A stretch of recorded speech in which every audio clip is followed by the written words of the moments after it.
Beaucoup de personnes ont dit, voici comment je vais instruire ma famille.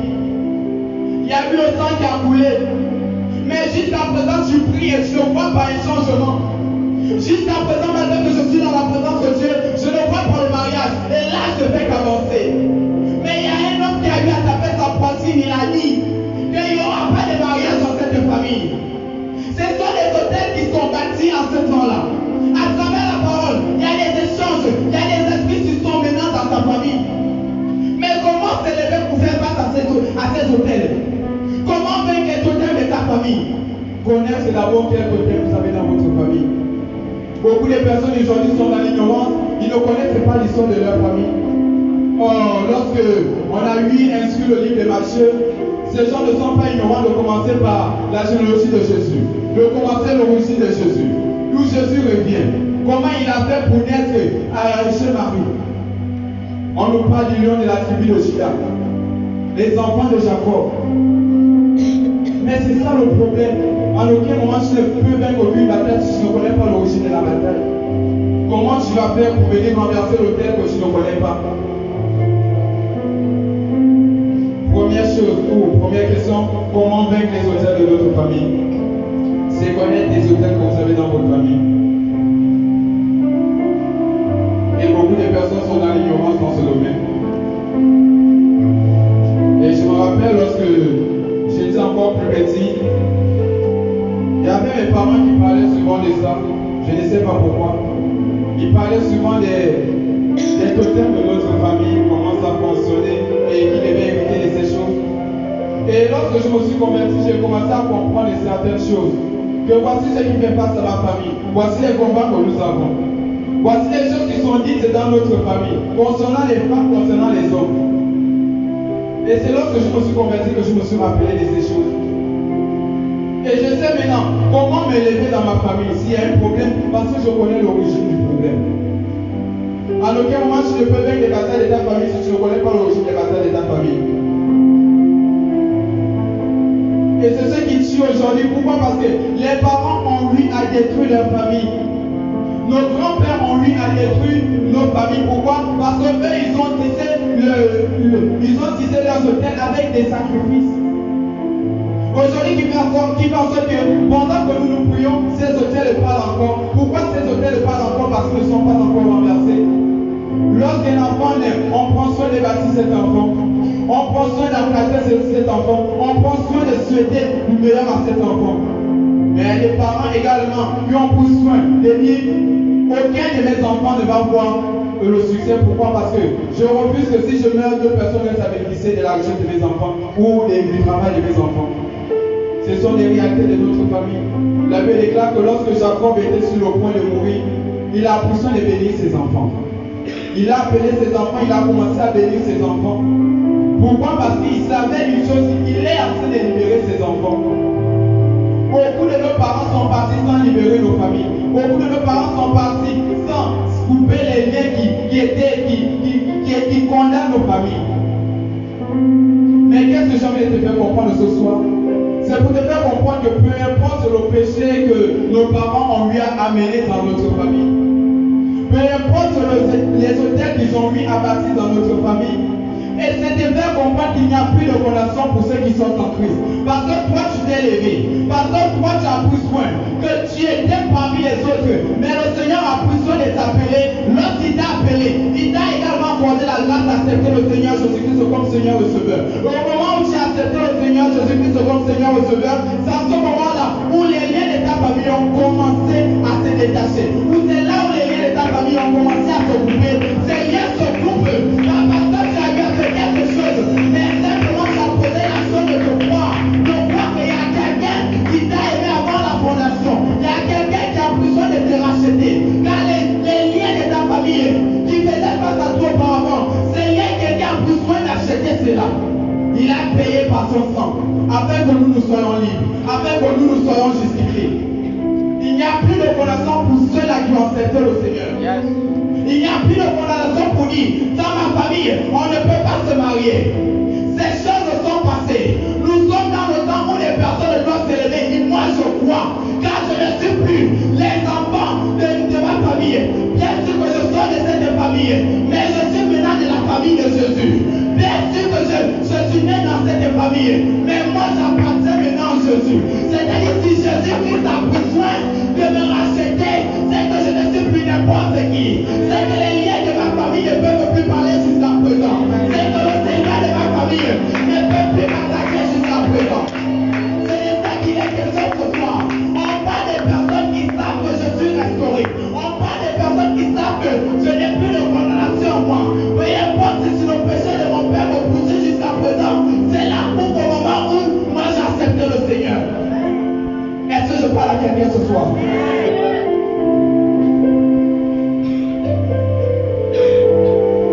Et c'est jusqu'à présent, ce sont les difficultés qui font passer à moi.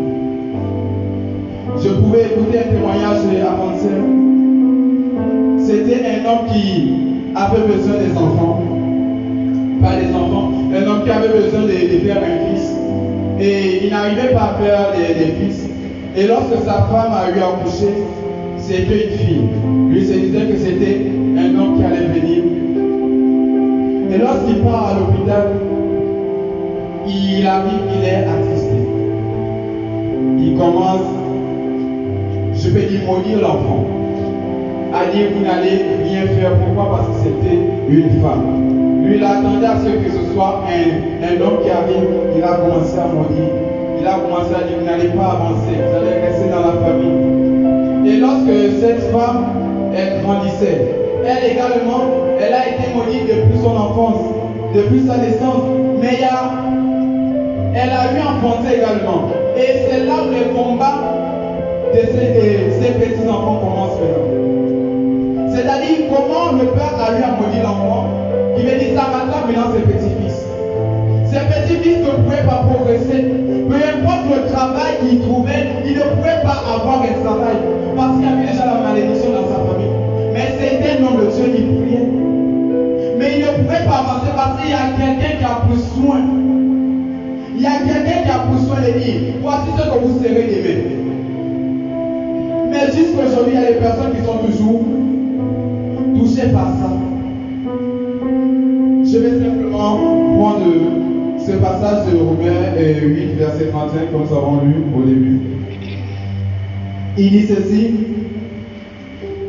que dirons-nous donc à l'égard de ces choses? Si Dieu est pour nous, qui sera contre nous? Les hommes ont eu à déclarer des choses dans ta famille. Mais Dieu dit ceci: si moi je suis avec toi, qui sera contre toi? L'Éternel te dit ce soir, ils ont bloqué le mariage dans ta famille. Si moi je dis tu vas te marier, qui sera contre toi? L'Éternel te dit ce soir, ils ont bloqué le travail dans ta famille. Si moi je dis moi l'Éternel, tu vas travailler, qui sera contre toi? Ils ont eu à permettre tes études. Ils ont dit, tenez cette famille, personne ne va progresser. Si l'Éternel te dit, cette année tu vas travailler, moi que tu vas travailler. Si l'Éternel est pour toi, qui sera contre toi? Et ce sont des choses que nous devons savoir. Des hommes ont eu à bloquer nos familles. Des hommes ont eu à dire, voici ce qui va se passer dans ma famille. Mais Dieu est Dieu. Il va se placer. Il a dit, moi je sais des paroles de Jésus. Lorsqu'il était en train de parler, il disait dans les paroles de Moïse, il disait ceci. Vous savez, il a été dit dans le temps de Moïse. Mais moi Jésus, je vous dis. Moi je me sais tes paroles. Les hommes ont eu à déclarer. Mais Jésus te dit ce soir, la chose qui était impossible devient possible. La honte qui était dans ta famille, Jésus te dit tu sors de cette honte. Qui est quelqu'un qui veut te faire la partie de dire tu n'es pas fait avancer pendant que Jésus te dit toi tu vas avancer. Nous prions ce soir que ce ne soit pas simplement les temps où nous sommes en train de passer en paix ici. Le but ce soir, c'est que les personnes ne puissent comprendre comment sortir des liens de leur famille. Un homme peut prendre soin de bâtir sa famille, de déclarer des choses, de dire comment les choses doivent passer. Mais la Bible dit également que si Dieu est pour toi, qui sera contre toi? J'ai également, on m'a fait parler de cette histoire, une femme qui a enterré son enfant de 2 ans. Elle a eu à accoucher, elle a fait 9 mois de grossesse. Elle a enfanté. Mais à 2 ans ou à 1 an, elle décide de tuer son enfant et enterrer son enfant. Elle décide d'enterrer son enfant. Pourquoi? Parce qu'elle s'est dit, à cause de mes moyens, je refuse que mon enfant puisse souffrir. À cause de mes difficultés, je refuse que mon enfant puisse souffrir. Mais qui es-tu, toi, qui décides à la place de Dieu? Qui es-tu pour nuire à une famille? Qui es-tu pour ôter la vie d'une personne? Parce que ce que tu vois, tu te dis, voici où ça va s'arrêter. Est-ce que les pensées des hommes sont les pensées de Dieu? Toi, tu as eu un compter. Qui es-tu pour décider sur la vie de ton fils? Qui es-tu pour décider sur la vie de ta fille? Est-ce que ça te voit de tuer ton enfant pour dire je refuse que mon enfant puisse souffrir? Est-ce que tu es Dieu? Est-ce que tu connais les projets de ta famille? Est-ce que tu connais les projets de cet enfant? Qui es-tu pour éliminer la vie d'une personne? Parce que tu décides pour dire je ne sais pas comment le futur va définir la vie de cet enfant. Parents, il est temps. Au moment où nous sommes en train de vivre, au moment où les personnes sont en train d'enfanter, de commencer à protéger, de commencer à bâtir le futur de leurs enfants. Il y a des parents qui ont laissé leurs enfants grandir sans bénir les enfants. Il y a des parents qui ont laissé naître des enfants. Aujourd'hui, ils sont en train de se plaindre que les enfants n'avancent pas, que rien ne va dans la vie des enfants. Pourquoi? Parce qu'ils n'ont pas pris soin de bénir les enfants. Chaque parent doit prendre soin de bénir la vie de son enfant. Chaque parent doit prendre soin de déclarer des bonnes paroles dans la vie de son enfant. Aujourd'hui, il y a des parents qui disent tu es bête, tu ne vas pas arriver loin. Aujourd'hui, il y a des parents qui disent tu ne vas pas réussir. Aujourd'hui, il y a des parents qui disent tu seras en prison. Aucune des paroles n'est relâchée sans avoir accompli le fait pour laquelle elle est sortie. Donc, quand tu déclares la vie de ton enfant, c'est la chose qui va arriver dans la vie de ton enfant. Aujourd'hui, les parents sont en train de nuire à la vie de leurs enfants. Aujourd'hui, les enfants sont en train de bloquer le futur de leurs enfants parce qu'ils n'ont pas pris soin de bénir les enfants. Jacob a montré l'exemple. Il savait qu'il devait partir. Il a appelé les 12. Il a pris soin de bénir les 12. Il a déclaré les paroles dans la vie de tout un chacun. Parce qu'il savait qu'en allant, mes enfants seront seuls. Mais à cause de ma bénédiction, à cause de mon alliance avec Dieu, les paroles vont rester. Les paroles vont parler. L'autel va toujours parler en ma faveur. L'autel va toujours prendre soin de parler dans la vie de mes enfants. Ne décidons pas de la vie de nos enfants, car seul Dieu a le dernier mot. Car seul Dieu a le dernier mot. Ils ont détruit nos familles. Ils ont dit qu'on ne va pas arriver loin. Ils ont dit qu'on ne va pas progresser. Ils ont dit que nous allons toujours reprendre les classes. Ils ont dit que peu importe le nombre d'enfants, le nombre des hommes que vous allez connaître, vous n'irez jamais en mariage. Il n'y aura aucun homme qui va se placer pour dire je vais faire du sérieux avec toi. Peu importe le nombre de diplômes que tu as. Ils ont dit peu importe comment tu vas tourner, tu ne vas jamais travailler. On connaît les lois de nos familles. On te laisse finir tes études. Mais arrivé après avoir fini tes études, tu restes à la maison. Il y a d'autres qui te disent, essaie seulement que l'homme se décide pour venir te marier. Tu vas voir s'il ira loin. Il y a des familles comme ça. Ils ont dit, tu ne vas pas enfanter. Oh, qui es-tu pour dire, dans celle-là ne va pas enfanter? Il a dit une chose. Il a dit, il n'y aura aucune femme stérile. Mais, il sait qui apporte. Tout le monde a la capacité d'enfanter. Tout le monde a la capacité de faire des enfants. Tout le monde a la capacité d'avoir un travail. Tout le monde a la capacité de vivre dans un mariage heureux, dans un foyer heureux. Ce sont les paroles de l'Éternel et non les paroles des hommes. Tu n'as plus besoin de t'inquiéter. Les hommes ont lui à dire, mais l'Éternel te dit autre chose. Les hommes ont lui à penser, mais l'Éternel lui te dit autre chose. Le sang de ta famille qui te poursuit, c'est vrai. C'est toujours l'ADN qui parle. Mais c'est le sang de Jésus qui coule en toi maintenant. C'est-à-dire, il ne peut plus avancer. Non, il ne peut plus te réclamer. Nous refusons. Il ne peut plus décider concernant ta vie. Non, nous refusons. Nous refusons, c'est la pouvoir. Parce qu'il y a quelqu'un, on l'appelle le rédacteur. Il a besoin de te racheter. Il a besoin d'acheter ton mariage. Il a besoin d'acheter ta famille. Il a besoin d'acheter ton mariage. Il a besoin d'acheter tes diplômes. Il a besoin d'acheter tes enfants. Aucune personne ne peut plus s'élever et décider toute ta vie. des personnes ne veulent plus taper la platine et dire voici ce que tu fais là. Nous refusons cela. Nous refusons de continuer avec les mêmes problèmes. Nous refusons d'être ces gens-là qui sont toujours derrière. Nous refusons d'être ces personnes qui ne veulent pas avancer. Est-ce que je parle à quelqu'un ce soir? Donne-moi une amène et que j'avance. Alléluia. Également, avant d'avancer dans les temps de prière, il y a également quelque chose qui permet à ce qu'il continue toujours à nous poursuivre. C'est la loi du sang.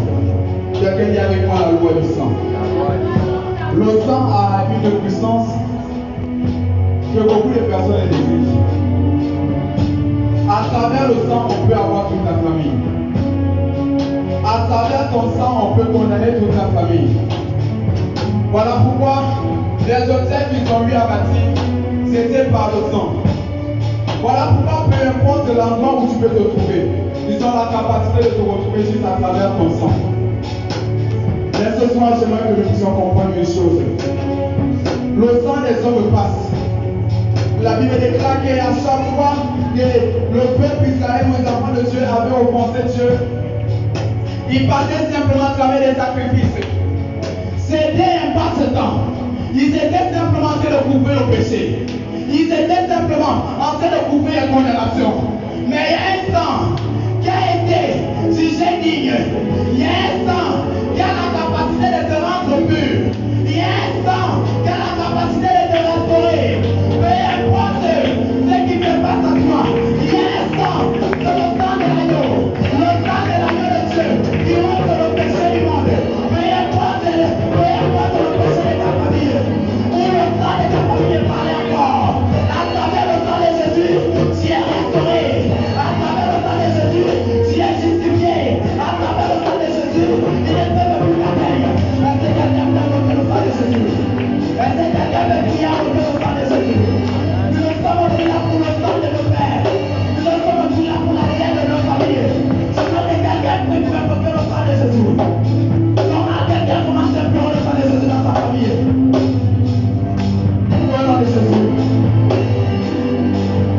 Au nom du sang de Jésus. Au nom du sang de Jésus. Au nom du sang de Jésus. Lorsqu'on parle du sang, le sang c'est l'âme d'une personne qui dit le sang parle. La Bible déclare que le sang d'Abel criait jusqu'au trône de Dieu. Lorsqu'on parle du sang, on doit savoir l'importance pour le niveau que le sang peut agir. La Bible déclare dans le livre de Genèse 17, je vais lire. Genèse 17, verset 9. Si quelqu'un a la page peut également lire.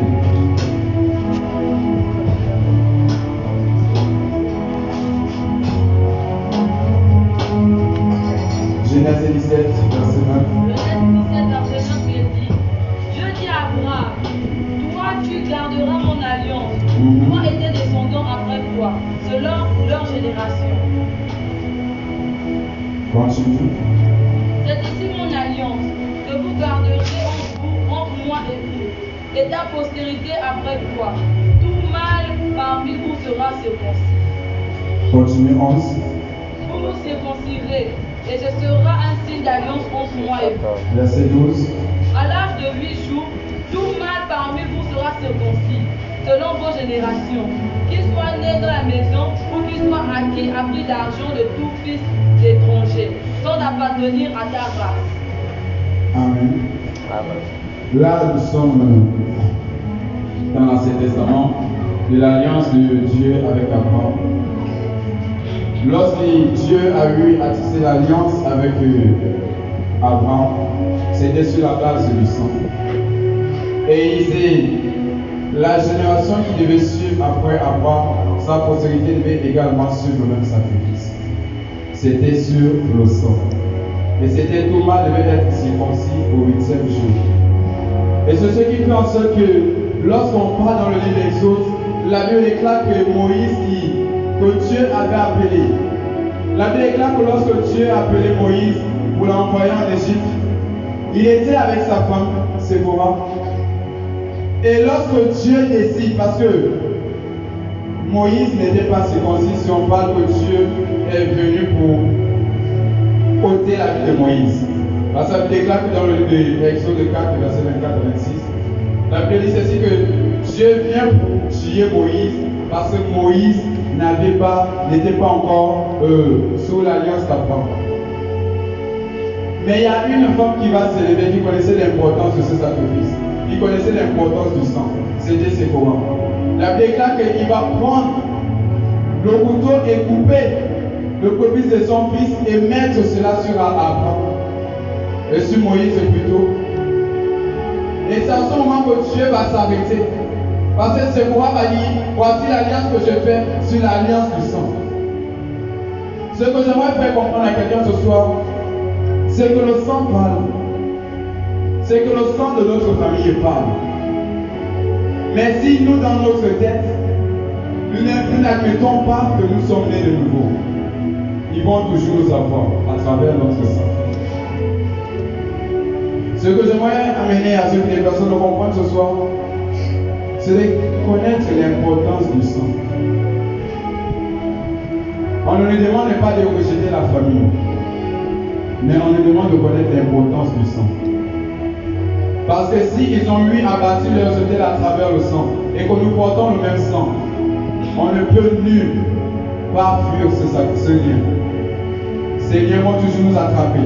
Ces liens vont toujours nous poursuivre. Si nous n'avons pas réellement accepté d'être nés de nouveau. Et ce que je m'amène à ce que les personnes comprennent ce soir, l'importance du sang. Et même dans Exode également 12, lorsque Dieu avait décidé d'éliminer tout premier-né en Égypte, la seule chose qu'il a eu à sauver, à mettre la différence entre le peuple d'Israël et les Égyptiens, c'était à travers le sang qu'ils ont eu à mettre sur les linteaux. Et la seule chose jusqu'à présent, également qui peut nous sauver, ce n'est que le sang de Jésus. Ce n'est qu'à travers le sang de Jésus qu'on peut être sauvé. Ce n'est qu'à travers le sang de Jésus qu'on peut être couvert. Ce n'est qu'à travers le sang de Jésus qu'on peut être caché. Est-ce que je parle à quelqu'un ce soir? Je vais prendre le dernier passage dans le livre de Romains. Je vais revenir en Romains.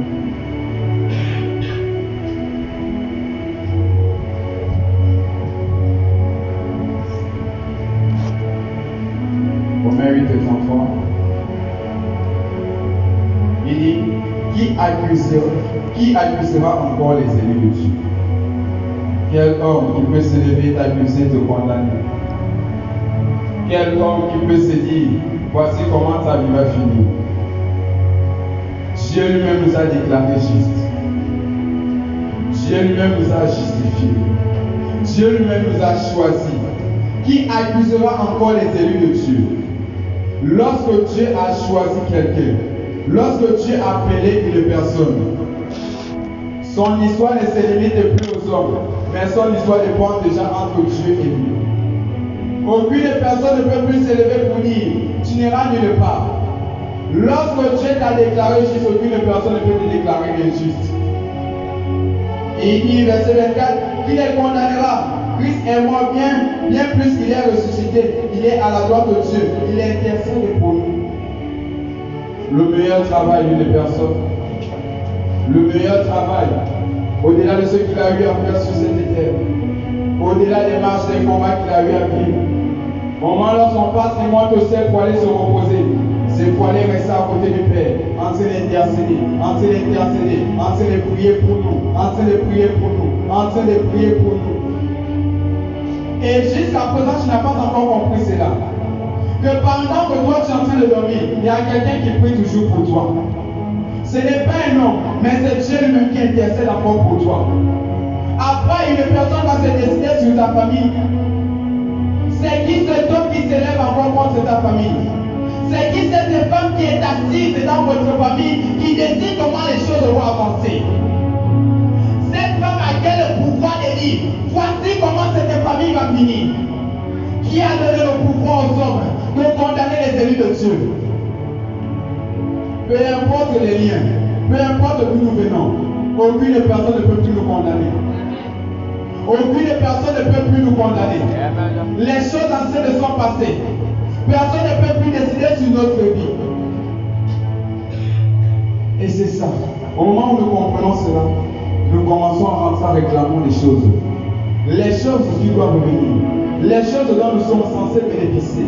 Les choses dont nous sommes censés avoir. Parce que nous ne sommes plus n'importe qui. Nous sommes de la race de celui-là qui nous a rachetés. Nous ne sommes plus de la race des hommes, mais nous sommes de la race des élus. Et choisis par Dieu lui-même. Pas par un conseiller. Lui-même qui s'est décidé pour dire, voici chez mon fils bien-aimé. Nous ne sommes plus dans le temps où on va se dire qu'il y a des choses qu'on ne peut plus faire dans notre famille. Je crois jusqu'à présent dans des familles qui disent, oh, personne ne va se marier. Parce que dans leur tête, ils sont habitués à dire, on ne célèbre pas de mariage. Il y a des familles, lorsque les personnes arrivent en classe de terminale, ils ne célèbrent jamais le bac. Parce que dans leur tête, ils ont toujours dit, avant d'avoir le bac, c'est toujours 5 ans pour passer le bac. Il y a des personnes qui ont dit, ça ne sert à rien de finir mes études. De toute façon, dans ma famille, il n'y a personne qui travaille. Il n'y a personne qui travaille. Ça ne sert à rien de passer en mariage. De toute façon, ils vont toujours revenir. Et ce sont les réalités de notre famille. Beaucoup de personnes sont restées avec cette mentalité pour dire, on ne peut aller nulle part parce que les hommes ont eu à dire. Les hommes ont eu à dire. Mais Jésus te dit, ce que l'homme a dit est faux. Et ce que moi je te dis, c'est que tu iras de gloire en gloire. Ce que Jésus te dit, c'est toi, c'est que toi, tu iras de gloire en gloire. En fait, ce que j'aime avec ces paroles, la Bible est là, lorsque le pasteur appelé Nathanaël, il a dit, est-ce qu'il y a quelque chose de bon qui peut sortir de Nazareth? Il a simplement répondu, il a dit, viens et vois. Ils ont dit à ta famille, que rien de bon ne sortira. Cette année, tu vas appeler. Tu vas dire, viens voir. Ils ont dit, tu ne vas jamais célébrer. Cette année, tu vas appeler. Tu vas dire, viens célébrer avec moi. Ils ont dit, personne ne va le travail. Tu vas appeler pour dire, viens voir dans ce travail. Nous sommes de la race élue. Aucune personne ne peut bloquer notre travail. Nous sommes de la race élue. Aucune personne ne peut empêcher les servir Dieu. Nous sommes de la race élue. Il n'y a plus de combat pour nous. Rien ne peut nous empêcher d'avancer. Est-ce que je parle à quelqu'un ce soir? Est-ce que quelqu'un peut se mettre sur le pied ce soir? Est-ce que quelqu'un peut commencer à appeler Yeshua? Est-ce que quelqu'un peut commencer à appeler le Dieu de la délivrance? J'aimerais que nous prions ce soir pour la délivrance de nos familles. En pensant le temps que tu as eu à prendre ce soir, où l'esprit a eu à t'amener. J'aimerais que tu rentres à ce moment que tu avais oublié. Nous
Oh,